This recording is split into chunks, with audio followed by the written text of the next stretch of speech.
On this edition of Prime Sports NASCAR, brought to you by RaceReviewOnline.com, KennyBoost.net, and uwager.eu, we'll recap Kevin Harvick's second straight dominating performance that became tainted following his post-race penalties.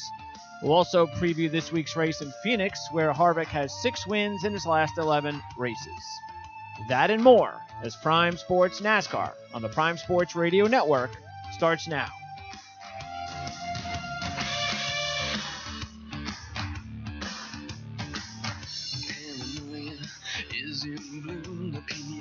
All right, it's Thursday, March 9th, 2018. I'm Greg DePalma. You're listening to Prime Sports NASCAR as we enter Week 4 of the 2018 season. Boy, it's Friday already. Let's welcome in my co-host, one of our co-hosts for the show. First of all, CJ Radoon. CJ, we're getting ready for four races already into the season. It goes by pretty quick, and they're on the West Coast. Big week after what happened to Kevin Harvick. That's the big story, right? Yeah, 2 weeks, or this will be 2 weeks into the West Coast swing. We got 3 races out on the West Coast before coming back. It's, like you said, week 4. But, yeah, really, I guess the big news coming out of Las Vegas is Kevin Harvick's domination, but then also the penalties that NASCAR assessed to him. Not that they're necessarily going to impact him majorly, but he already had the win in Atlanta, and he was very dominant. But, still nonetheless taking away some of those playoff points that Martin Truex Jr. proved last year are very valuable. Yeah, well, I mean, when you look at the standings now, exactly how did it work out? Because Harvick, where would Harvick have been if he didn't get penalized? How many points was it? He would have been at the top, so it was 20 points they took away. I think he drops to third, if I'm not mistaken. So he would be at 135 right now. So he would just be 3 points ahead of Logano. Yep, exactly right. So it would have been tight, but I think that really doesn't matter. It's really the wins, and he's in the playoffs because he's got his Atlanta win. It's really the playoff points that he would have had for winning the stages. He swept all the stages like Truex did the year before, and he could have used those to his advantage, but he lost those going into the playoffs, so he's not going to have that cushion anymore. Yeah, I mean, I'm still not – look, we talked about this the last couple of years. Really, I mean, all right, he had a bad race at Daytona. I get it. But he won back-to-back races, and he would have only been 3 points ahead of the standings. Yeah, with Joey Logano, really close there. Has Logano led any laps this year? That's a very good question. I don't think so. One top 5, 3 top 10s. I don't think he's led laps, to be honest with you. I mean, this is the system this is just such an easy fix. I don't understand why they don't put more emphasis on winning races. I don't get it. I just don't. All right. Anyway, so what do you think this does to Harvick? I mean, and let's keep in mind, as much as he's dominated this track with the 6 wins in the last 11 races and 6th or better in 10 of his last 11 with 2 runner-ups and 6 wins, the fact is, in his last 3 races at Phoenix, which were solid, 5th, 6th, and 4th, he hasn't led a lap. Yeah, it's been an interesting kind of period for him at this track because we'd always talked about going to Phoenix and you can almost guarantee that Kevin Harvick's going to come out on top. But more recently than that, he hasn't led laps. Like you said, he hasn't really dominated the races. This still is by far his best track. I mean, he's got 8 career wins, double the next closest person, which is Jimmy Johnson at 4. So you can never count him out. But yeah, he's just not got it. In recent races, people have led more laps than him. He's not been as dominant as he used to be. But given the fact of how dominant he was at Atlanta and Las Vegas with these penalties, I'm not sure they're necessarily going to impact him very much. I think this is a week again where he could very legitimately become the next person to do 3 in a row.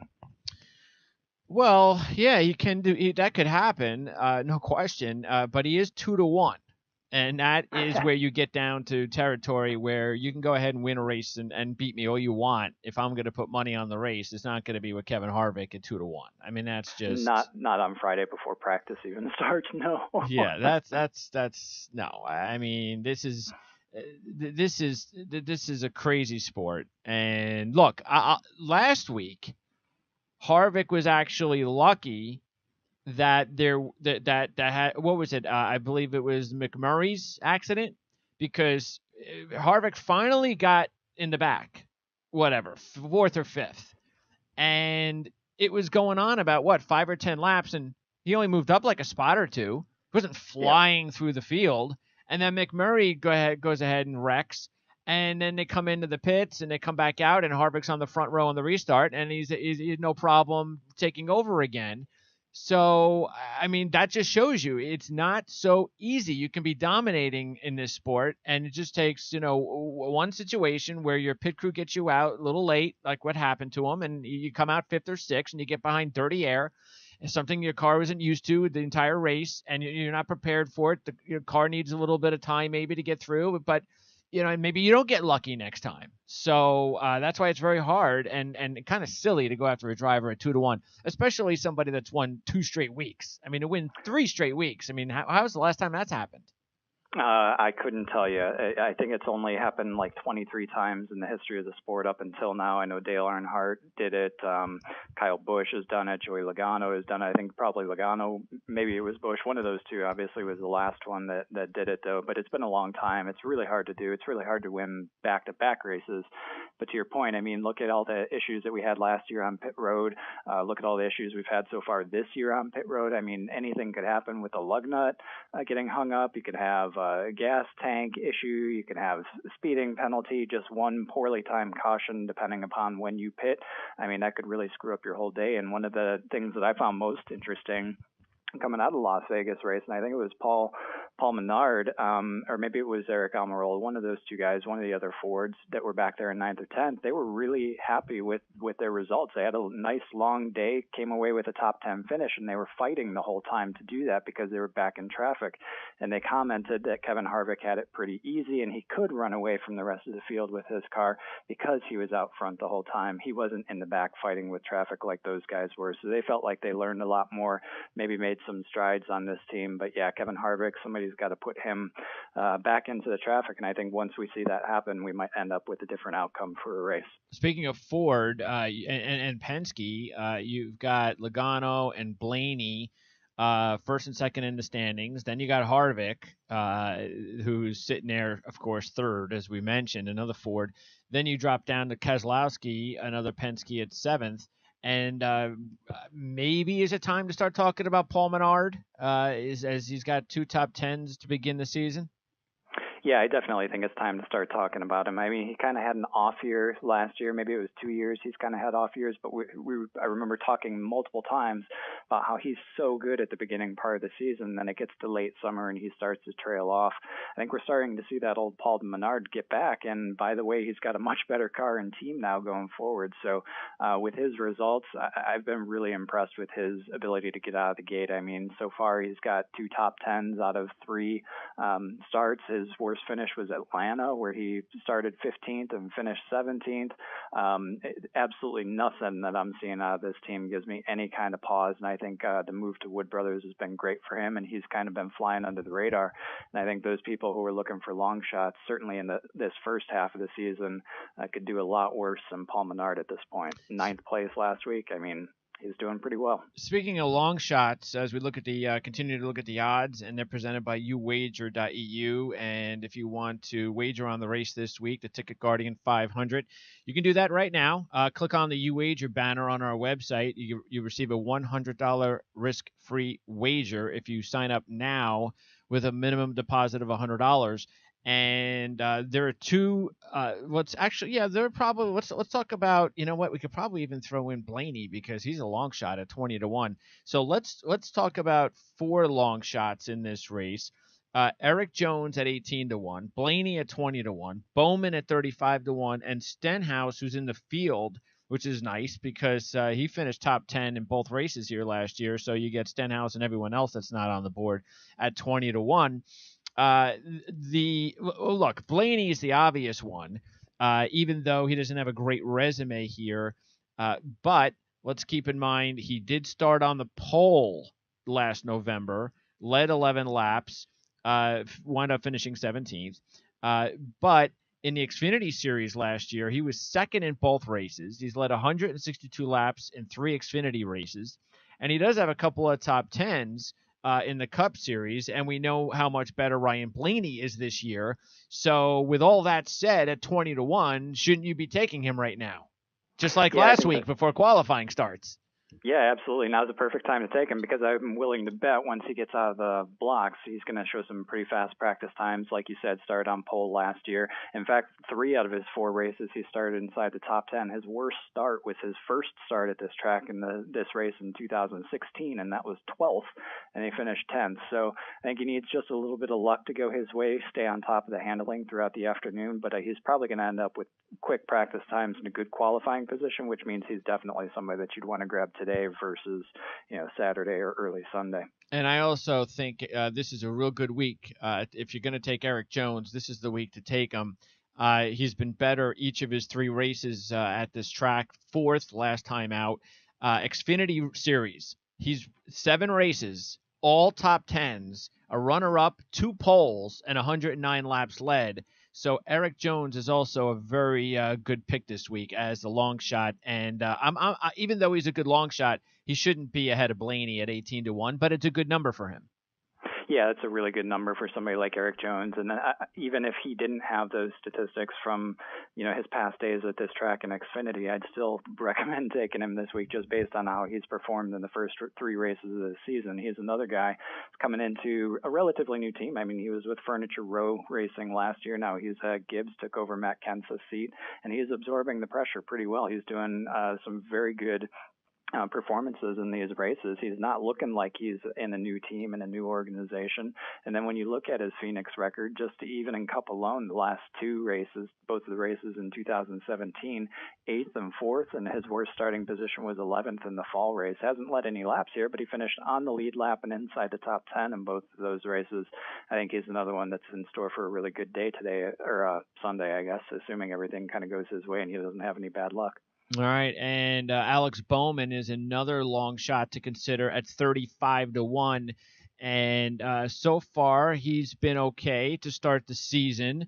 Of course, he had that big week, with the pole at the Daytona 500, so that was huge for him. It's a huge moment. Didn't have a great finish, but fact is, if you look at Bowman, when he substituted for Dale Earnhardt Jr. in 2016, he started from the pole in that race, finished 6th, and led 194 laps. So what about Alex Bowman at 35-1, as we also segue into the Hendrick drivers, though, which have struggled. So you do have that, but he is 35-1. Yeah, but remember how well Chase Elliott, his teammate, raced here last year, too. Yep. So I think if we're going to see Hendrick turn around, this could probably be the week to do it. And Bowman, when he stepped in for Dale Earnhardt Jr., I put it in my DraftKings report that's going to be up either later tonight or early tomorrow. This race in the fall race in 2016, where he started on pole and finished 6th, led those 194 laps. That is a big reason why he is in that car today. I think he's very good at this track. He's got a lot of experience, 5 starts. I think now 4 races into the season, Phoenix with Elliott's ability to perform here last year, I think we're going to see a little bit of a step forward in terms of their performance. I'm not sure that they're necessarily going to come forward and challenge Harvick right out of the gate or anything like that, but I think we'll see a different Hendrick than we've seen the first couple weeks of the season so far. Yeah, and Elliott, as you mentioned, he won Stage 2 last year, 10-1. And he was a runner-up. As a matter of fact, he's 12th or better in 4 Cup races here with a runner-up, and led 140 laps last year in both races. And in 5 Xfinity Series races at this track, all 5 were in the top 10. And as we welcome in Eric Smith from Race Review Online, who was just on a media call, there was a Penske media call, right, Eric? Yeah, that was correct. They had a press conference here in St. Pete. I was a little confused because they were supposed to announce an Indy 500 entry, not Penske, this morning or this afternoon for Oriole Servia, and all of a sudden this Penske press conference came up. I'm like, whoa, somebody gave me some bad information here. What is Penske running 5 cars at Indy again? And it was just a season preview type thing. So I apologize for being late. I was in that, but that's okay. They just wrapped that up and you're ready to practice down here. Well, what do you think, though, about the fact that, as we were saying, with Elliott's success here at this track, including last year, with Bowman's previous success at this track, Johnson's got 4 wins here, almost 1,000 laps led, even though he hasn't won a race since 2009 here, and only one top 5 in his last 8 while leading just 57 laps. So I'm not sure Jimmy Johnson qualifies as a hot driver here. But what about those drivers, Elliott and Bowman, and especially Hendricks, because they've been struggling quite a bit, haven't they? They just haven't led. What have they led? 5% of the laps so far in 3 races? Yeah, they've just been off, and I do think this weekend Bowman and Chase Elliott should be, I think, a little more on track. It's a little less of a downforce track at Phoenix. They fared well there with Hendrick. I know Bowman, heard you guys talking, did really well filling in for Junior a few years ago. I think he'll do better. I think Chase will be up there running up front. I don't know if necessarily they'll have what it takes to win, but I do think top 10s out of both of them. I'm just a little worried about Johnson and Byron. There just seems something off there. I think Johnson would just be happy to finish on a lead lap, something he hasn't done at all this year. And Byron kind of just, he struggled, but I kind of predicted this at the end of last year. I just don't think he was ready for a Cup seat yet, and it's kind of showing. I think this year is going to be a little bit of just learning and growing, and if he finishes top 20s, I think they'll take it and then maybe go for it all next year. But I do think Bowman and Chase Elliott should be 2 to watch this weekend. All right. Also, if you take a look at the top Chevy, CJ, is Kyle Larson, and he could be an interesting pick among the favorites. Again, if you're going to forget about Kevin Harvick's 2-1 number being so low, Larson, I think, is probably, along with Kyle Busch, who we'll get in a minute, pretty good play right now at 6-1. He was second in this race last year. Matter of fact, this was one of the races last year where he showed his youth. He was way too impatient on that final restart. And because of his impatience on the restart, he gets stuck behind Ricky Stenhouse Jr. His momentum got stuck, and Ryan Newman was able to speed away. I mean, if he just waits his time, he had the fastest car. He had the fresher tires, and he easily would have passed Newman. But anyway, Larson had a good race here last year, and he is the best Chevy at this point. Yeah, best Chevy so far this season in all the races so far, sitting 6th in points. He was pretty good here at Phoenix last year, as you said. He's past 2 years, I should say, he's been pretty good. Finished 3rd in the fall race in 2016, and that was kind of the uptick that we saw from him in this track. And then he backed it up with his 2nd place in the spring race. He only had one other top 10 at Phoenix prior to that, and that was the spring race of 2015. But you're right. I think most importantly is that he has so far this season been the top performing Chevrolet, 6th in points. I think he learns as he goes. I think he's getting the most out of this team. It's too bad that his teammate Jamie McMurray is not getting the same kind of boost that Larson's been able to get at the beginning part of the season. I'm not sure if that'll weigh the team down as they go on through the year, but definitely Larson's got something that the number 1 doesn't have. Larson, I think, is an excellent choice as well, right up there with Chase Elliott. And what about Kyle Busch, Eric? Kyle, it was his race last year. We see this a lot. Kyle's about to win the race. He's got a 3-second lead with about 6 laps to go. Logano, his buddy, gets a flat tire, ruins his chance to win that race. I'm sure Kyle loved that. And that was it. He couldn't win. He goes in to get the tires, and that was it. Again, Newman stayed out, others with 2 tires, and he just had no chance to win the race. But that showed you that Kyle really should have won this race last year, which would have just been his 2nd time winning at Phoenix. But he has 7 top 10s in his last 8 races there, 4 top 5s, a runner-up. He did lead 114 laps in the race last year when he finished 3rd. So I like Kyle in the spot at 5-1. And with Harvick already with 2 wins, I'm sure Kyle's chomping at the bit to get a W. Yeah, I think Kyle's going to be in the running this weekend. He just seems to run really well there. Even look at his Xfinity Series stats are just ridiculous. He's got 10 wins and 9 poles, and he's led over 100 laps his last 7 Xfinity starts there. So I think you throw that in the mix with how well he's been running there on the Cup side. Yeah, he should have won last year, like you said. He's leading 114 laps, and if that caution doesn't come out, he wins by a mile. And we also got to think, too, if that race maybe goes in one more overtime, that he's probably going to win that race because he charged, I believe, from 7th all the way up to like 2nd in a lap and just didn't have enough to get by Newman.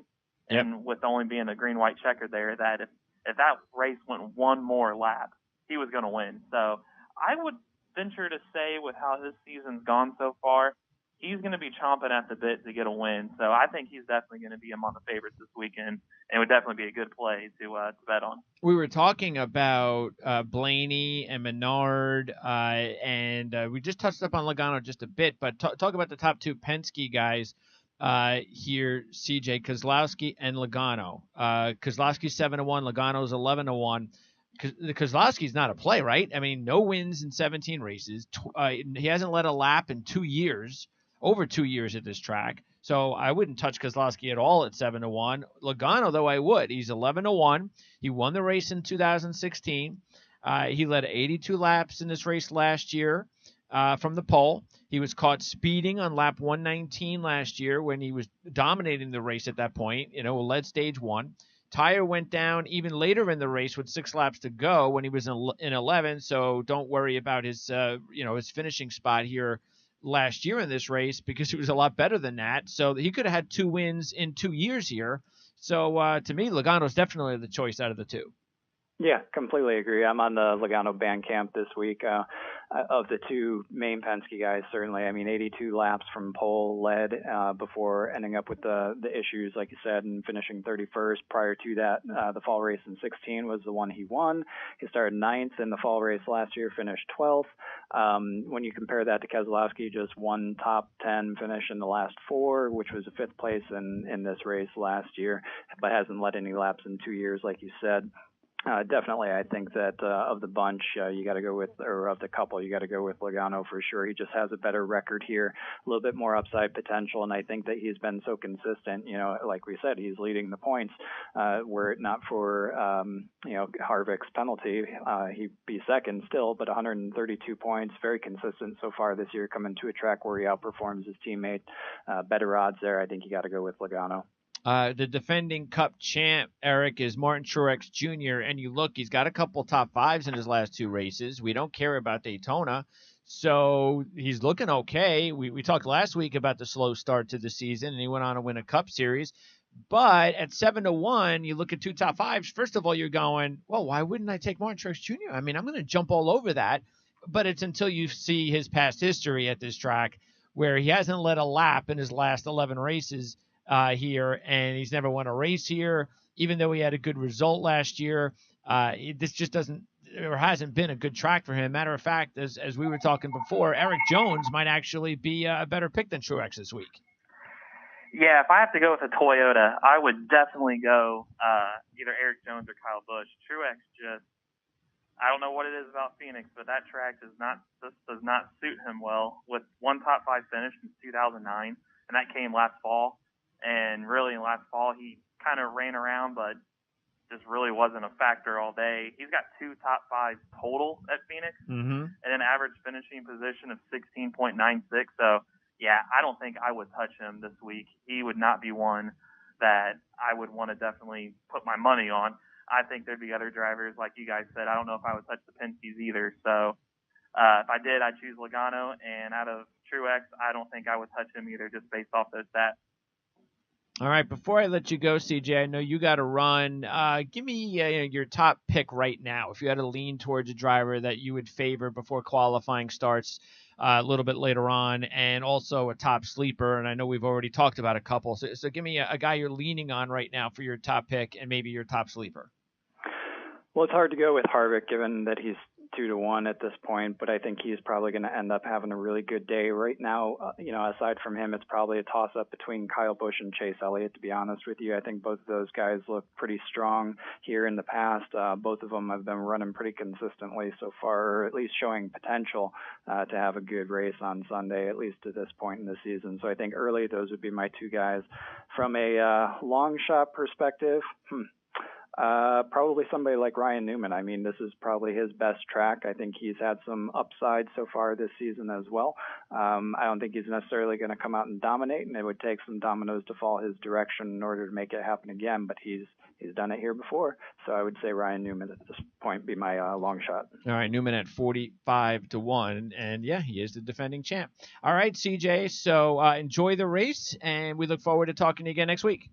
Thanks, you too. Thanks for having me. You got it. That's CJ Radoon, and we will talk to him once again next week. I know, by the way, in 2 weeks, Kenny Bruce is going to be at Martinsville, so we'll have him on race day for that week's coverage, but that's a couple of weeks from now. All right, so he was mentioning Harvick, and we have to. Why not? We've talked a lot about him. He's worthy of being talked about. Eric didn't get an opportunity to get your feelings though on the penalty and such, but one of the things that is interesting is the fact that you would have, first of all, I'm for anybody that picked some of the other drivers, the Kyle Bushes or the Ryan Blaney's last week, they're probably real furious. But this is, and of course, the drivers are furious. The opposing teams are furious, I should say. And that's why you would want. Now, again, I guess it depends on the penalty, but how egregious was the penalty? Because was it enough what they did to win the race? In your mind, and did they get penalized enough? I think it definitely helped them win the race. It's one of those that if they didn't think it was a competitive advantage, why do it in the first place? And they came out where it was clear that they manipulated the metal, which goes in that bar, and the right side of that window, kind of the bracing, was not. I believe it was supposed to be aluminum. I could mess that up because I'm not real technical savvy, and it was a different kind of metal. So clearly, did it bow in an intent? I don't know necessarily it did. They intended for that to happen. I think they intended for the metal to be different, which would be lighter, which therefore you'd have faster speed because it's lighter in the back.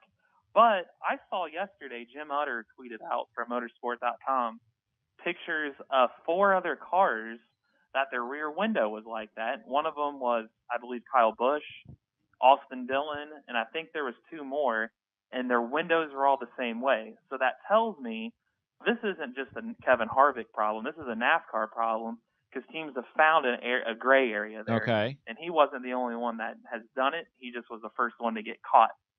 So that tells me there's a competitive advantage there somewhere. And how does that happen, though, with the new system? How do they get away with that? Is that is something from the time that they go in for inspection to the time that they're on the track?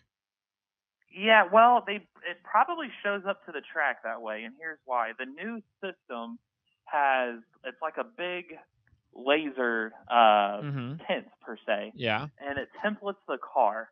It doesn't template the beams or bars or braces or anything actually inside the car, which could be lighter in weight, and it wouldn't know that.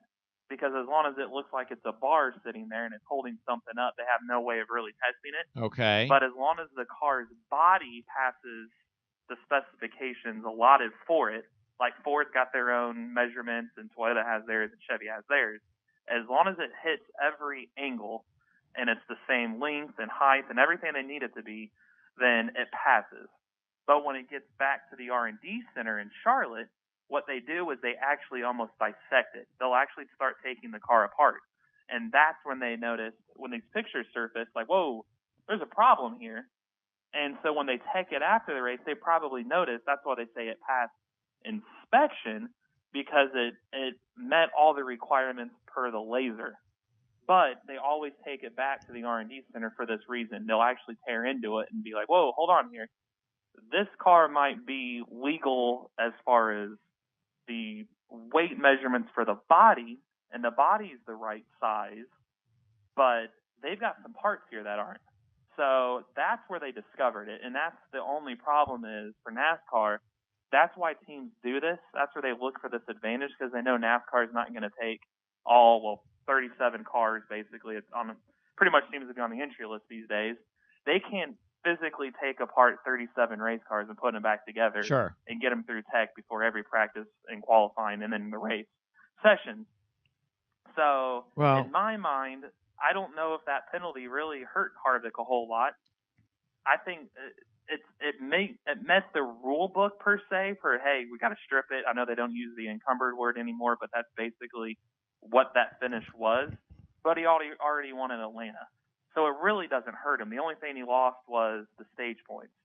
And I know he lost, I think it was 25 driver points, which again aren't going to hurt him. He already won. He's in the playoffs. The problem is, the only thing where this affects Harvick is if he gets in the playoffs and he goes through 3 races and he doesn't win in that round, then he needs to rely on points to get by. Do these 7 playoff points that he lost hurt him? That's the only thing that's going to affect him, which to me is not fair for the other drivers in the field, because that car had a competitive advantage. Yeah. And who's to say the second? Well, actually, I know the second and third place car didn't, because they went back to the same R&D center and those cars passed. So who's to say that anybody else didn't have that at Vegas, because the pictures Jim Utter shared were from Atlanta the week before. So he doesn't and lose. Harvick's car didn't have it at Atlanta. So he doesn't lose the win. I'm sorry. Go ahead. He doesn't lose the win. Harvick loses the win from Vegas, but not Atlanta. Oh, so he does lose the win. Okay, so the win goes off and the points. And now, another thing, though, this is something we touched up on before. Where would he have been if he wasn't penalized? A few points ahead of Logano? Yeah, he still would have been. Yeah, like a couple of points. He would have been still leading the points. All right, but he would only have been leading Logano by what, like 3 points or something? Yeah, okay. Not as much. All right. Yeah. This is something we've talked about for years. This isn't that ridiculous? He's got 2 wins. He's dominated everybody for 2 weeks. And again, let's just say that he didn't get penalized. Dominated the race for 2 weeks, and he's 3 points ahead of the standings. I mean, exactly. Seriously, what are they doing with the? Shouldn't they be awarding more points for wins? I think they should, and this goes back to what I was saying last week's call with going into Vegas. Is since Harvick has the one in Atlanta, and that car passed the post-race inspection of the track and in the R&D center, they knew they were in the playoffs. Were they going to experiment? His Atlanta car did not have this brace or the rear window looking that way. So was this an experiment for later in the season? Like, whoa, look, we noticed some other cars with this issue out there. Okay. Because they said that the other drivers see this on the track. Do we experiment? Do we see if we can get an advantage out of this and see if we get caught?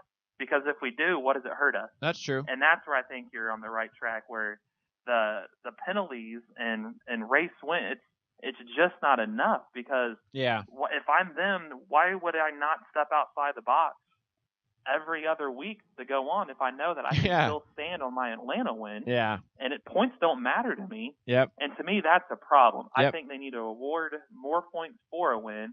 And if you get caught, strip everything away. And to me, I would put the second place driver, he gets the win as long as his car gets past inspection. Yeah. And then if you start racking up people with enough wins, maybe you get more than 16 winners, and now maybe he's been penalized so many points, and now he's not in the playoffs. Yeah. But if this keeps going, what incentive do they have to not really step outside the lines? Because NASCAR is just going to slap you on the wrist, and these teams have money sitting aside for this kind of stuff to happen because it goes to a charity, so that the organization can just write it off. Sure. Hey, $50,000 fine, cool, we'll pay it for you because it goes to a charitable donation. Yep. All right. Let's run through the rest of the field quickly then. Some of the other drivers we haven't talked about. Denny Hamlin is 10-1. He won in 2012. Led 193 laps. Of course, last November, we remember that race from the front row. So even though he came into the race last year, that race in November, not necessarily looking like a top driver to beat over his career there, he was one of, if not the best driver in that race in November. So what about Denny Hamlin's chances at 10-1? He's been a little quiet so far to start the season. I think he's one that for 10-1 you've got to take a look at, because if you remember right, he finished third in Daytona, he finished fourth in Atlanta. Oh, and yeah. Last week, the TV broadcast didn't really mention it, but I saw in a press release after the race that they had a mechanical problem where he had a pit. He was actually running, I think, 6th or 7th at the time, and TV just mentioned, Hamlin's coming in for a pit stop with like 18 to go. Well, they had a mechanical problem. They had to fix it, and he came back out, and I believe he finished like 17th or something. Yeah, 17th. So he would have 3 straight top 10 finishes quiet too, other than the Bubba Yeah, Wallace it has incident been. at Yeah. Daytona. Yeah. And then look what he did last year. As you said, he had led 193 laps, but if people remember, that was 193 of the first 275 laps. So he almost led the whole way, minus really some green flag pit sequences there. And you look at his season so far, I would say him and Kyle Busch for the Toyota, really the Joe Gibbs Racing as a whole, because Eric Jones to me is going to be a favorite in my mind. I like to see how he practices, but I think if we're looking at favorites here this weekend, to me as a team, Joe Gibbs Racing would be him on the top. All right, and also at 35-1, we already mentioned Bowman. You've got Bowyer, Kurt Busch, and Almirola. Bowyer has never had any success here. 22 laps led in 25 races. Kurt Busch has a win but just one, and didn't fare well at all here last year. Matter of fact, he's only led 3 laps in Phoenix in his last 12 races. And Aric Almirola was 9th last November. And, of course, we talked about him with his new team, and he's been steady, 11th, 13th, and 10th. So out of those 3 drivers, would you lean towards Almirola, or would you go towards Bowyer? He had that 3rd place finish at Atlanta, or even Kurt Busch, who had that 8th place finish at Atlanta. Unfortunately, he has had some issues in 2 of his 3 races. Yeah, I think out of those 3, I'd lean a little more towards Bowyer, just because how good he is out west, and he's got a little bit of momentum. Kurt Busch would scare me, just because, as you said, his success there hasn't been real grand, and he wrecked again last weekend, and he doesn't have a whole lot of momentum.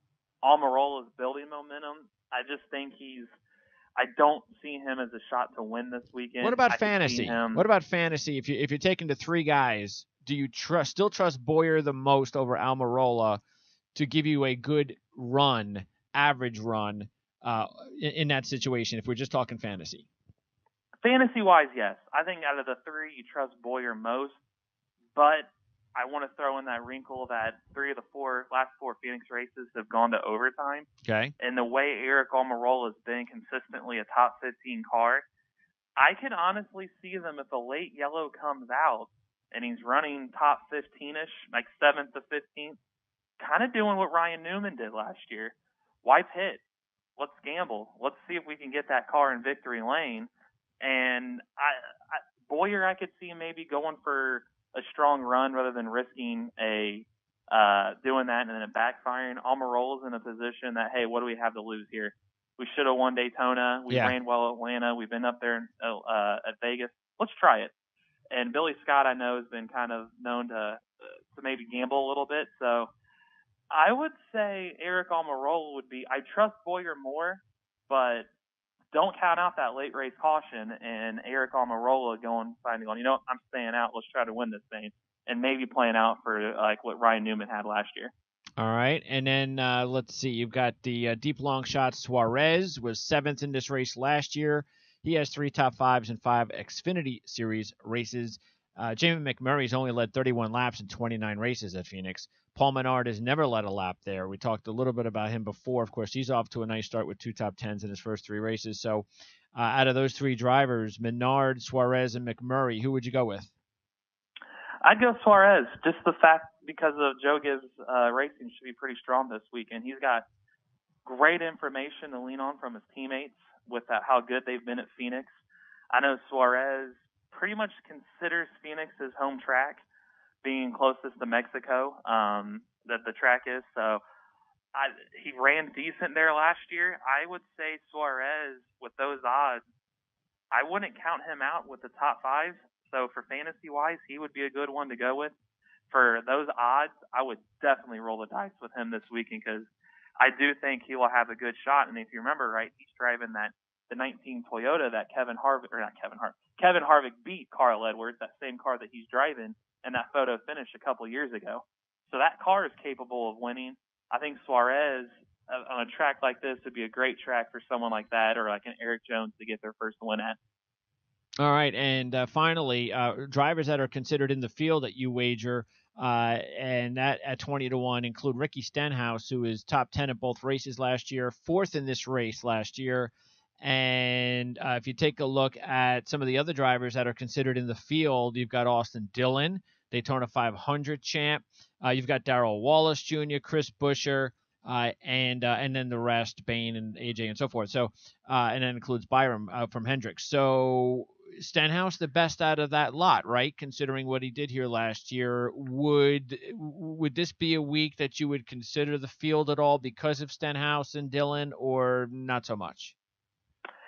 Honestly, because of Stenhouse, I would definitely take a strong look at it. I would say that would be one I'd want to look at after Saturday's final practice, because last year, Roush Fenway Racing, you could tell they were wanting to improve in another area outside of a restrictor plate track, and it was short track.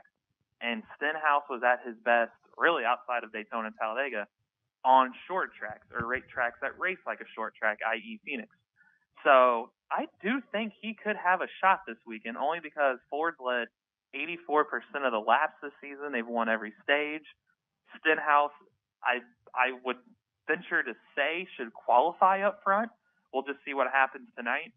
That's why I want to see where he qualifies and how his, not necessarily single lap speed is, but I'm curious the 10 lap and 15 lap average.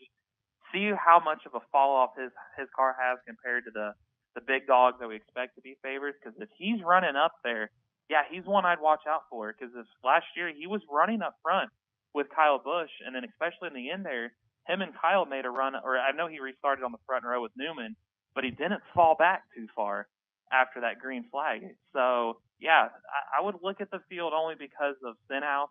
I don't think the other guys have much of a shot of winning this weekend, but Stenhouse is one that, yeah, I would definitely keep an eye out on. All right, and then lastly, before I let you go, with qualifying getting underway, if you're listening to the show live in a little bit more than an hour from now, and some sports books might take the odds off. Some might keep it on for a little while. So that's up to you what you want to do. But fact is, you don't think that you should concern yourself this week with qualifying based on winners' pole position at this track over the years.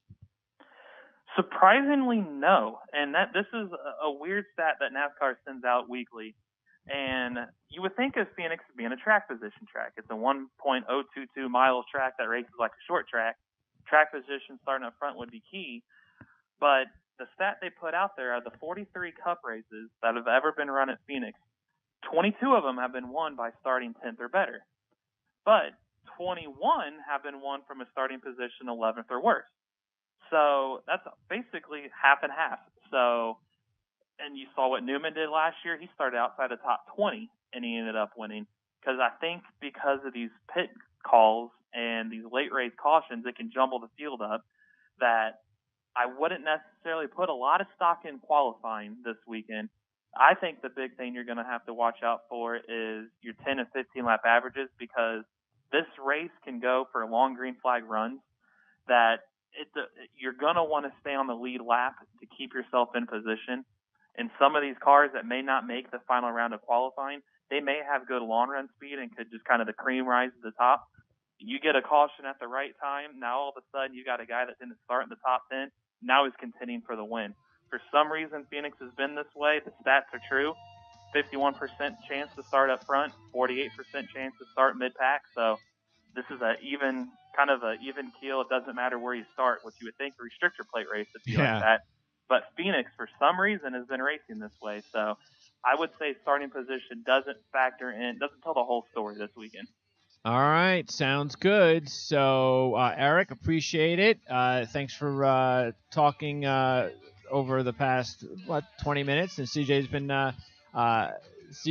off the air and making up for your lost time at the beginning of the show. Let's just put it that way. Exactly. So, but it was a good reason. Good reason. Yeah. Anytime you get a chance to talk to Penske and their drivers, you kind of have to take it. So absolutely. So now I'm going to go out and enjoy the warmth of it's warm for me, not for these Florida people, but into the 60s for some IndyCar practice. All right, Eric, I appreciate it. We'll talk to you again next week.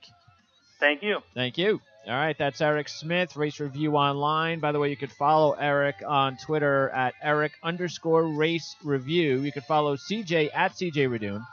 And Kenny Bruce is at Kenny Bruce. And don't forget to visit Covers Experts, too. Now, we have just started to work with Covers.com. As you know, if you've listened to some of our other shows with some of their top handicappers, and we are really enjoying that. And go to Covers.com and check out their experts at experts.covers.com for the very best in sports betting advice. And again, for just a limited time only, you can get 50% off any purchase by using promo code PRIME50. That's PRIME50 at Covers.com. And before we get, and by the way, also with UWager, as I mentioned before, click the banner and get a special $100 risk-free wager if you sign up right now with a $100 minimum deposit.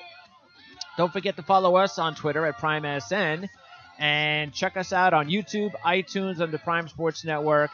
And we'll see you on Saturday. That's our next show here on the Prime Sports Horse Report with John Hardoon from thesheets.com. So we'll see you soon right here. Actually, next week, right here on Prime Sports NASCAR on the Prime Sports Radio Network.